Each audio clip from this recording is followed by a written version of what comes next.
YouTube ఛానల్‌కి స్వాగతం. చాలామంది మన ఈ మధ్య మన P&L చూపిస్తే చాలామంది మీరు ఎలా ట్రేడ్ చేస్తారు అని అడిగారు. నేను చెప్పాననమాట. ఇంతకుముందు ఆల్రెడీ మనం డిస్కషన్ అనేటువంటిది చేసాము. సో, ఇట్స్ జస్ట్ సింపుల్‌గా అంటే ట్రేడింగ్‌ని సింప్లిఫైడ్‌గా మనం ట్రేడింగ్ అనేటువంటిది చేయాలి. సరే డైరెక్ట్‌గా ఇక విషయంలోకెళ్దాం. ఇప్పుడు మీరు చూడండి నిఫ్టీలో తీసుకున్నాను. నిఫ్టీలో నిన్నే చూద్దాం. నేనేమని చెప్పాను, కొన్ని కండిషన్స్ అనేటువంటివి చెప్పా. మరోసారి ఆ స్ట్రాటజీని చెప్తున్నాను. యెస్టర్‌డే 5 మినిట్స్ 5 మినిట్స్ టైమ్ ఫ్రేమ్‌లో యెస్టర్‌డే క్లోజింగ్ ప్రైస్ అనేటువంటిది దాని మీద ఒక హారిజాంటల్ లైన్ అనేటువంటిది గీసుకోవాలి. ఇక్కడ చూడండి పివట్ పాయింట్ ట్రెడిషనల్ ఆటో దీన్ని ఫస్ట్ అసలు క్లోజ్ చేస్తున్నాను. నేను ఫస్ట్ తర్వాత యెస్టర్‌డే క్లోజింగ్ ప్రైస్ దగ్గర ఒక హారిజాంటల్ లైన్ తీసుకున్నాను. ఈ లైన్ దగ్గరికి వచ్చినప్పుడు మాత్రమే ట్రేడ్ అనేటువంటిది చేయాలి. ఇది అసలు ఫస్ట్ కండిషన్. లేదు దీన్ని gap up or gap down అయింది అంటే ఇక మళ్ళీ ఈ ప్లేస్కి యెస్టర్‌డే క్లోజింగ్ ప్రైస్‌కి వెళ్ళేటువంటి అవకాశం లేదు కాబట్టి మనం పివట్ పాయింట్‌ని అప్పుడు మనం తీసుకుంటాం. అంతే ఇంకా దీంట్లో పెద్ద కాంప్లికేటెడ్ విషయాలు ఏమి లేవు.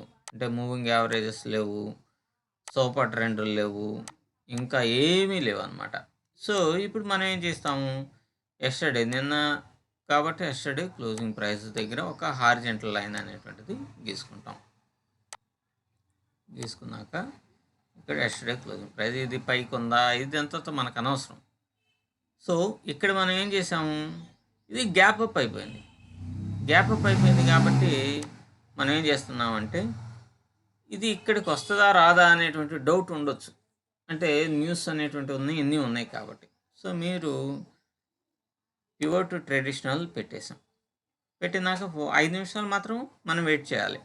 చూడండి ఏదైతే ఈ రెసిస్టెన్స్‌ని క్రాస్ అయ్యి పైకి వెళ్ళిందో ఇక్కడ ఎంట్రీ తీసుకుంటాం. దీని వరకే మన యొక్క టార్గెట్. ఇది స్టాప్ లాస్.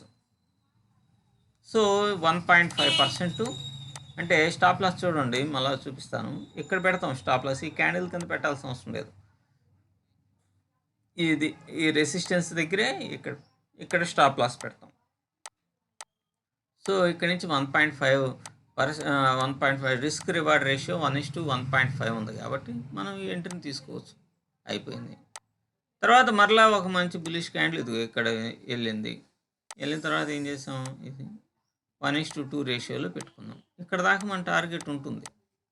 కానీ మనం 1:2ని మీరు ఎక్కువగా ప్లాన్ చేసుకోండి. 1:2 కానీ 1:1.5 కానీ 1:1 కనుకుంటే మీరు ఆ ఎంట్రీ అనేటువంటిది తీసుకోవద్దు. ఎందుకని తీసుకోవద్దు అంటే మనకి ఎప్పుడైనా సరే రిస్క్ రివార్డ్ అనేటువంటిది రిస్క్ కంటే రివార్డ్ అనేటువంటిది కొద్దిగా ఎక్కువగా ఉండాలి. ఇదన్నమాట దీనికి ఉంది. సరే నిన్న అయిపోయింది పివట్ పాయింట్ని క్లోజ్ చేద్దాం. మొన్నకి వెళ్దాం. ఇది కూడా ఇక్కడ ఉంది. ఈరోజు ట్రేడ్ చేయాలంటే దాని ముందు రోజు క్లోజింగ్ ప్రైస్ తీసాం. ఇదేమైంది బాగా పైకి వెళ్ళిపోయింది కదా. సో, గ్యాప్ అప్ అయింది కాబట్టి మనం పివట్ పాయింట్ని యాడ్ చేసుకున్నాం. ఇది పైకి వెళ్తేనేమన్నా బులిష్ క్యాండిల్ ఇది ఇక్కడ బులిష్ క్యాండిల్ వేసింది కానీ దీన్ని టచ్ చేయలేదు కదా. టచ్ చేసి క్రాస్ అవ్వాలి. టచ్ చేయకుండా మనం ఎంట్రీ తీసుకోకూడదు. మీరు ఇక్కడ చూడండి టచ్ చేయలేదు ఈ క్యాండిల్ అనేటువంటిది. ఇంకా ఎక్కువ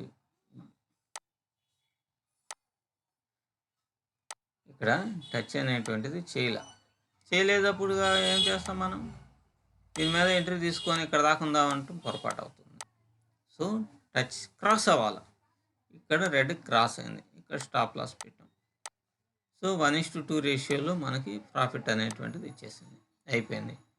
మరలా ఇక్కడ క్రాస్ అయింది ఇది గ్రీన్ క్యాండిల్. ఇక్కడ ఎంట్రీ తీసుకుందాం. 1:2 రేషియోలో ఇక్కడ దాకా మన టార్గెట్ ఉంటుంది. కానీ 1:2 ఇది చిన్న క్యాండిల్ కాబట్టి 1:3 పెట్టుకోవచ్చు. సో, ఈ విధంగా మనం కనుక ట్రేడ్ అనేటువంటిది చేసుకుంటే మనం మంచి రిజల్ట్ అనేటువంటిది వస్తుంది. దాని ముందు రోజు చూద్దాం. అంతా గ్యాప్ అప్లో గ్యాప్ డౌన్లోనే ఉన్నది కాబట్టి మనం పివట్ని వాడాల్సిందే. సో, పివట్ని వాడిన తర్వాత చూడండి ఒక రెడ్ క్యాండిల్ క్రాస్ అయిపోయింది కదా. ఇప్పుడు ప్రైస్ రిజెక్ట్ అయ్యి క్రాస్ అయింది. దీన్ని మనం బేరిష్ క్యాండిల్గా పరిగణించవచ్చు. ఎందుకు పైనుంచి సప్రెస్ చేస్తుంది కాబట్టి ప్రైస్ని. ఇది కూడా పరిగణించవచ్చు. సో, ఇక్కడ మనం ఎంట్రీ తీసుకున్నాం. ఇక్కడ స్టాప్ లాస్ పెట్టాం. 1:2 రేషియోలో వచ్చింది, లేదంటే ఇది టార్గెట్, ఇది టార్గెట్ అవుతుంది. ఓకే, మనం రీచ్ అయిపోయాం. అట్లా మనం ఒక ప్లాన్డ్గా ట్రేడింగ్ అనేటువంటిది చేస్తే రిస్క్ అనేటువంటిది అంటే ఎక్కువగా మనం రిస్క్ని రివార్డుని బ్యాలెన్స్ చేసుకుంటూ వెళ్ళాలి. అప్పుడే మనం సక్సెస్ అనేటువంటిది పొందుతాం. థ్యాంక్ యూ, మీకు అర్థమైంది అనుకుంటున్నాను. అలాగే వ్యాంటేజ్లో రెఫర్ లింక్ కింద డిస్క్రిప్షన్లో ఇస్తున్నాను. ఇంట్రెస్ట్ ఉన్న వాళ్ళు దాని ద్వారా అకౌంట్ని ఓపెన్ చేసుకోవచ్చు. Thank you.